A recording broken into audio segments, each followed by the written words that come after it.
दोस्तों, क्या आपने कभी सोचा है, जब आप एक ऑटो में बैठे हो तो पहले 2 किलोमीटर का भाड़ा फिक्स्ड होता है और उसके बाद हर 1 किलोमीटर पर पैसा एक फिक्स्ड अमाउंट से बढ़ता जाता है।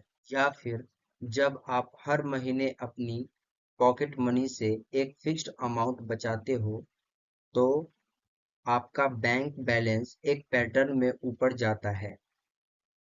मैथ्स की इस दुनिया में इन शानदार और बड़े ही प्रिडिक्टेबल पैटर्न्स को हम कहते हैं लीनियर पैटर्न्स।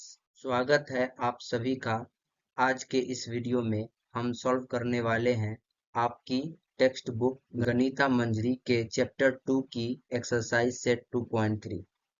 इस एक्सरसाइज का सबसे बड़ा मकसद ये है कि हम रियल लाइफ के बढ़ते या घटते पैटर्न्स को देखकर उनकी एक मैथमेटिकल इक्वेशन या रूल बनाना सीखेंगे।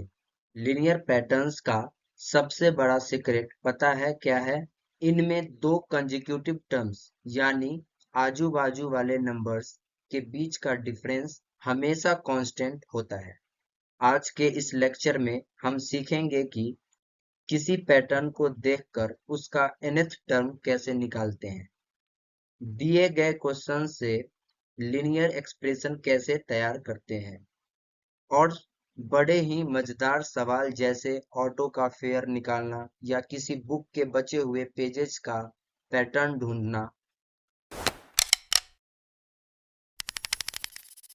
तो बिना किसी देरी के जल्दी से अपनी नोटबुक और पेन निकाल लीजिए और चलिए एक साथ सॉल्व करते हैं एक्सरसाइज 2.3 का question number 1। A student has Rs 500 in her saving bank account। एक स्टूडेंट के सेविंग बैंक अकाउंट में Rs 500 है। She gets Rs 150 every month as a pocket money। उसे हर महीने पॉकेट मनी के रूप में 150 रुपए मिलते हैं।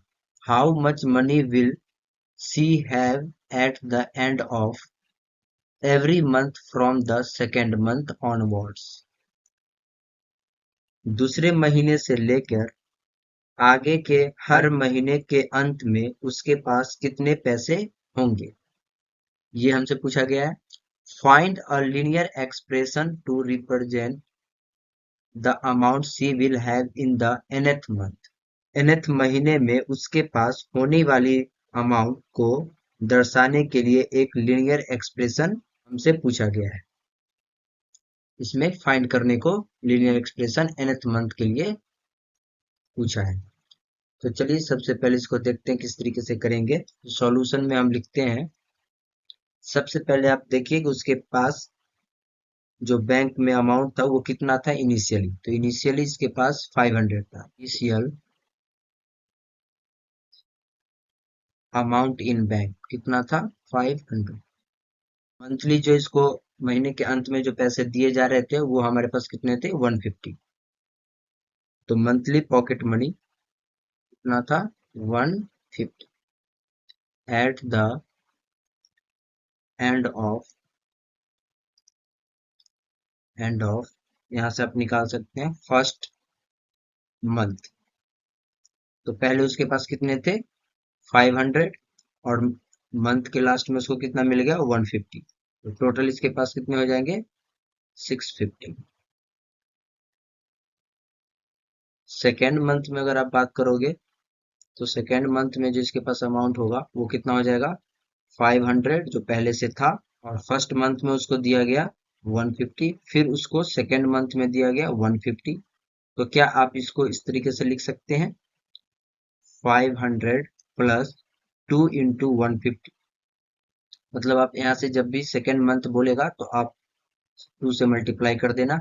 यहाँ पे भी अगर आप देख पा रहे होंगे तो यहाँ से यहाँ पे 1 आप लिख सकते हैं। फर्स्ट मंथ के लिए था तो यहाँ 1 इंटू 150। सेकेंड मंथ के लिए पूछेगा तो 500 लिख देना है प्लस 2 इंटू 150। तो यहाँ से आपको कितना मिल जाएगा 800।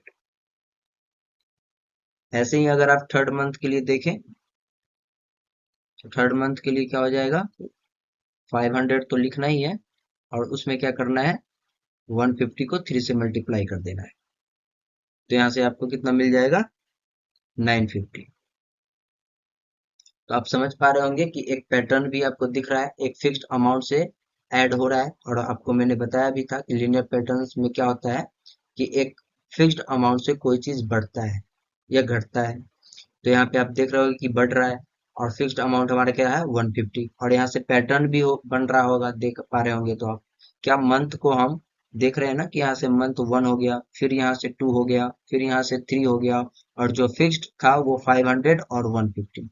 तो अगर आपसे nth पूछा गया है, तो आप nth के लिए क्या करेंगे, nth मंथ के लिए तो हमने 3 मंथ के लिए निकाला था, तो यहाँ से अगर आप nth मंथ लिख दें, तो nth मंथ के लिए हमारे पास क्या हो जाएगा, अमाउंट। तो 500 प्लस, जैसे आपने थर्ड के लिए यहाँ 3 से मल्टीप्लाई किया, तो वैसे ही nth के लिए क्या करेंगे, n इंटू 150 ऐड कर देंगे। आपको यहाँ से क्या मिल जाएगा, एक लीनियर पैटर्न भी मिल गया nth मंथ के लिए। तो आप यहाँ से लिख सकते हैं 10 the required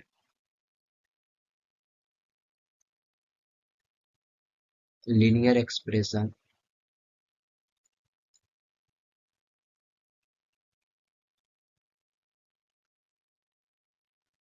is, अगर हम अमाउंट को an से रिप्रेजेंट कर दें, तो हमारा यहाँ से क्या हो जाएगा, 500 प्लस 150 n। आई होप समझ पा रहे होंगे कि किस तरीके से हमने एक लीनियर पैटर्न को ऑब्जर्व किया और nth के लिए लिख दिया। सेकेंड क्वेश्चन हमारा है, अ रैली स्टार्ट्स विद 120 मेंबर्स। तो एक रैली है जो 120 मेंबर्स के साथ स्टार्ट हुई है। Each hour 9 members drop out of the group। यानी कि क्या हो रहा है, हर एक घंटे के बाद 9 मेंबर्स उस ग्रुप से क्या हो रहे हैं, घट रहे हैं, ड्रॉप आउट हो रहे हैं। तो आपसे पूछा क्या है कि how many members will remain after 1 2 3 ऐसे डॉट डॉट डॉट आवर्स कर दिया गया है। Find a linear expression to represent the number of members at the end of the nth hour. क्या पूछा गया है कि 1 आवर 2 आवर 3 आवर्स इस तरीके से अगर घटते जाए सदस्यों की संख्या, तो nth आवर के बाद कितने सदस्य बचेंगे। और इसका साथ ही साथ आपको एक लीनियर एक्सप्रेशन भी बताना है। आप सबसे पहले इसको सॉल्यूशन में क्या लिखेंगे कि इनिशियल मेंबर हमारे पास कितने थे, तो इनिशियल मेंबर्स हमारे पास 120 था। तो हम लिख लेते हैं इनिशियल मेंबर्स 120, और हर घंटे कितने मेंबर लेफ्ट आउट हो रहे हैं, तो 9। यहाँ से हम लिख सकते हैं members living each hour equal to 9 after 1 hour. अगर आप पहले चेक करें तो 1 आवर में 9 चले गए, तो 120 माइनस 9, तो यहाँ से कितना बचेगा, 111।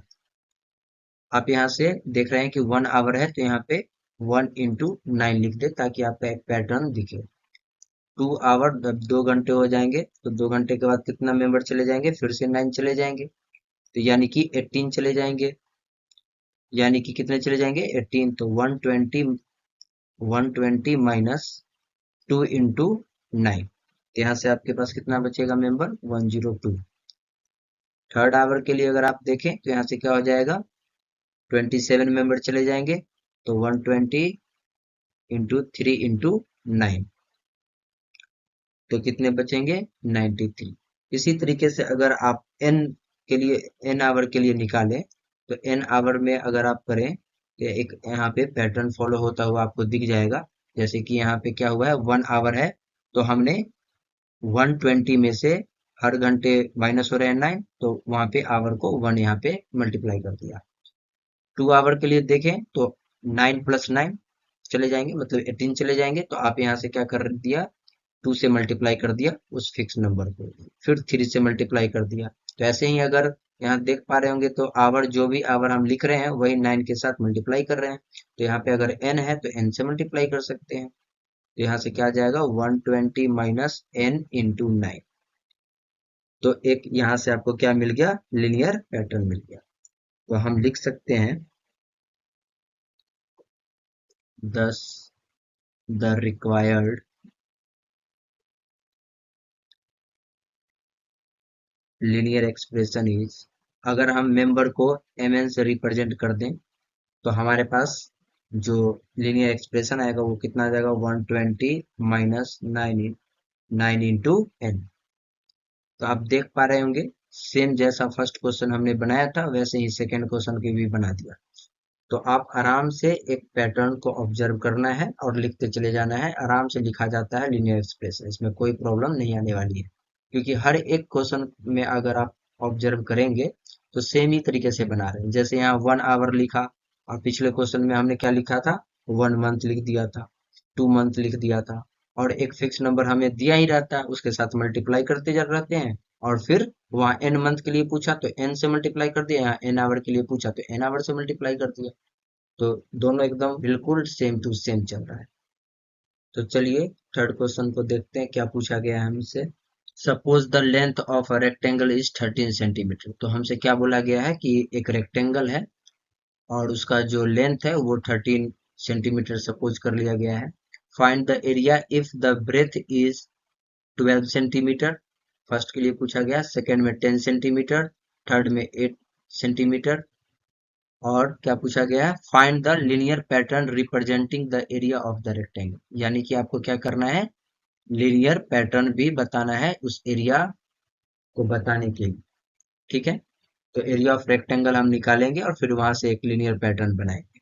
तो सॉल्यूशन में हम लिखते हैं, सबसे पहले एरिया निकालेंगे। तो रेक्टेंगल का जो एरिया होता है वो क्या होता है हमारे पास, area equal to length into breath.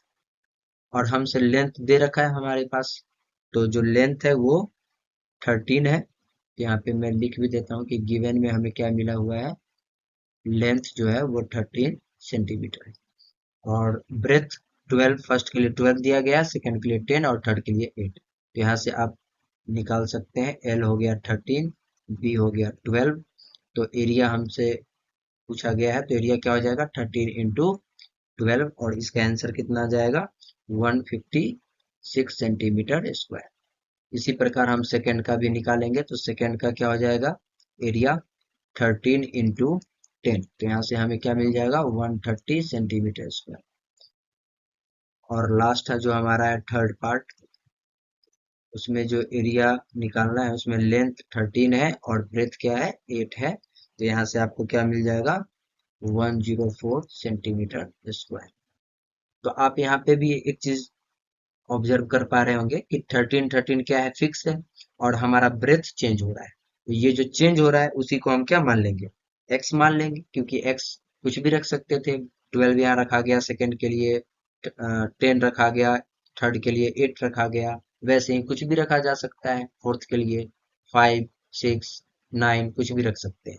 यानी कि हमारा ब्रेथ चेंज हो रहा है और लेंथ क्या है, फिक्स्ड हो रखा है। तो यहाँ से अगर आप लेट कर लेते हैं कि let breadth equal to x centimetre, तो एरिया हमारा क्या बन जाएगा, 13 इंटू एक्स सेंटीमीटर स्क्वायर। यही हमारा क्या हो गया, लीनियर पैटर्न भी बन गया। तो 10 हम लिख सकते हैं कि लीनियर पैटर्न इज, एरिया को हम ए से रिप्रेजेंट कर रहे हैं, तो यहाँ हो जाएगा 13 इंटू एक्स। आई होप आप अच्छे से ये वाला क्वेश्चन भी समझ पाए होंगे। तो हम अगले क्वेश्चन की तरफ बढ़ते हैं।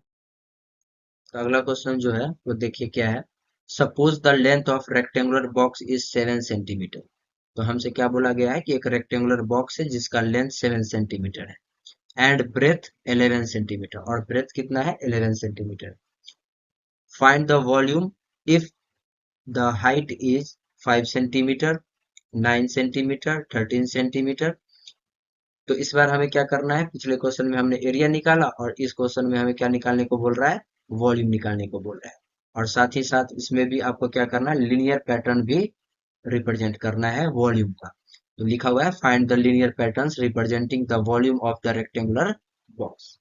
तो आइए सेम ही है, जिस तरीके से हमने क्वेश्चन थर्ड को किया था वैसे ही क्वेश्चन फोर्थ को कर लेंगे। तो आप देख पा रहे होंगे कि वॉल्यूम जो होता है रेक्टेंगुलर बॉक्स का,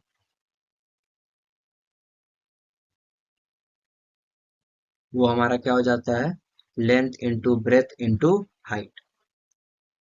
तो हमारे पास क्या क्या गिवन है, फर्स्ट पार्ट में अगर आप देखें तो लेंथ हमारे पास हो गया है 7 सेंटीमीटर, ब्रेथ दिया हुआ है 11 सेंटीमीटर, और जो हाइट है वो हमारे पास कितना है 5 सेंटीमीटर।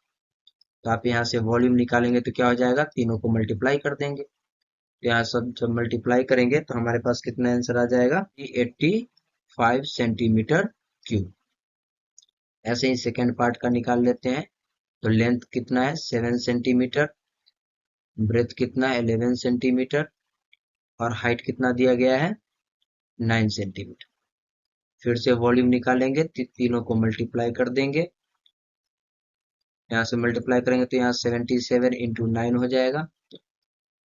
तो यहाँ से कितना आ जाएगा 693 सेंटीमीटर क्यूब। ऐसे ही थर्ड पार्ट कर लेते हैं।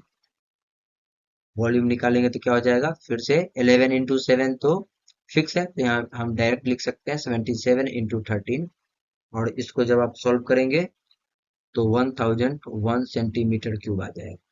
तो आप देख ही पा रहे हैं कि क्या क्या क्या फिक्स है हमारा। तो एल और बी फिक्स था, और उन दोनों को जब मल्टीप्लाई किया तो 77 मिल रहा है। आप देख पा रहे होंगे यहाँ भी 77 मिला, अगले क्वेश्चन में 77, यहाँ से भी आप देख सकते हैं 77 × 5 हुआ है। इसका मतलब क्या है, चेंज कौन हो रहा है, हाइट। तो हाइट को हम क्या मान लेंगे, एच मान लेंगे। तो हमारा लीनियर पैटर्न भी बनता हुआ आ जाएगा। तो यहाँ से आप लिख दीजिए लेट हाइट, जो चेंज हो रहा होगा उसी को आप लेट कर लेना कि एच सेंटीमीटर हमने मान लिया है। और यहाँ से अगर वॉल्यूम देखेंगे तो जो फिक्स है उसको तो आप लिख दीजिए और इंटू एच आ जाएगा 10। यहाँ से आपको क्या मिल गया, एक लीनियर पैटर्न भी मिल गया। तो 10 हम लिख सकते हैं linear pattern is V = 77H। तो आपको ये वाला भी क्लियर हो गया होगा। अगर कोई डाउट होता है तो आप पूछ सकते हैं, बिल्कुल इसमें बहुत ही आसान है, कोई डाउट आने वाला नहीं है। आप ध्यान से एक दो बार रिपीट करके देख लेना, अगर समझ ना आए एक बार में तो। हमारा इस एक्सरसाइज का लास्ट क्वेश्चन है, question number 5th। Sarita is reading a book of 500 pages. Sarita जो है 500 पेजेस की एक किताब पढ़ रही है। सी रीड्स 20 पेज एवरी डे। तो वो क्या कर रही है, हर दिन 20 पेज पढ़ ले रही है। How many pages will be left after 15 days. यानी कि 15 डेज के बाद कितने पेज पढ़ने के लिए बच जाएंगे। Express this as a linear pattern, और इसी चीज को हमें एक लीनियर पैटर्न में भी एक्सप्रेस करना है। बहुत ही आसान है, हम पर डे के हिसाब से निकाल लेंगे और 15 डेज में जो भी पेज बचेंगे वही हमारा क्या हो जाएगा, इसका आंसर भी हो जाएगा। और उसी को ऑब्जर्व करके हम एक लीनियर पैटर्न भी बना देंगे। ठीक है, तो शुरू करते हैं इसको। तो सबसे पहले जो भी आपके पास गिवन हो वो आप लिख लीजिए। तो हमारे पास क्या गिवन है, टोटल पेजेस। टोटल पेजेस हमारे पास कितने हैं 500। और पेज जो है रीड कितने कर रही है पर डे 20। तो यहाँ पे हम लिख देंगे पेजेस रीड पर डे कितना है 20। तो अगर वन डे में अगर ये 20 पेज पे पढ़ ले रही है तो 15 डेज के लिए क्या हो जाएगा, 15 से मल्टीप्लाई कर देंगे। तो 15 डेज में कितना पढ़ पाएंगे, तो देख लेते हैं पेजेस रीड इन 15 डेज। बहुत ही आसान हो गया ये तो क्वेश्चन कि एक दिन का अगर पता हो तो 15 डेज का निकाल लेंगे। तो इसको क्या कर लेंगे 20 × 15 कर देंगे। तो ये 300 पेजेस 15 दिन में खत्म कर दे रही है। और हमसे पूछा गया था कि how many pages will be left after 15 days. तो लेफ्ट आफ्टर 15 डेज तो टोटल 500 थे और पर कितना ली 300, तो दोनों को माइनस कर देंगे, जो बचेगा वही अपना आंसर हो जाएगा। तो पेजेज लेफ्ट कितना हो गया यहाँ से देखे तो pages left 500 minus 300 equal to 200। मान लो यहाँ पे 15 डेज दिया गया था और आपसे लीनियर पैटर्न पूछ रहा है, तो लीनियर पैटर्न में हम क्या करते हैं एन मान लेते हैं। तो एन डेज के लिए करेंगे तो क्या हो जाएगा 20 इंटू एन हो जाएगा, और उसको क्या करेंगे 500 से माइनस कर लेंगे, जैसे हमने यहाँ किया ना कि 15 डेज में 20 से मल्टीप्लाई कर दिया। तो वैसे ही एन डेज में क्या करेंगे 20 से मल्टीप्लाई कर देंगे, और देन क्या फिर करेंगे 500 से उसको माइनस कर देंगे, वही हमारा क्या आ जाएगा लीनियर पैटर्न आ जाएगा। तो हम लोग क्या करते हैं लेट कर लेते हैं कि लेट पेजेस लेफ्ट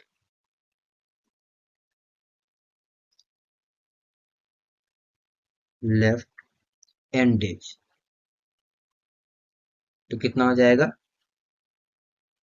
इसको मान लेंगे पी एन। ये पेज को हमने पी एन मान लिया है, तो यहाँ से अगर आप निकालेंगे तो पी एन कितना हो जाएगा 500 minus 20 into N.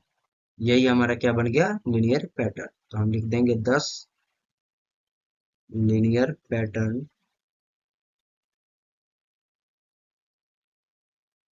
Is P n equal to 500 minus 20 n. तो आपको इस एक्सरसाइज का किसी भी क्वेश्चन में डाउट अगर होता है तो आप कमेंट बॉक्स में जरूर बताएं। Okay, thank you.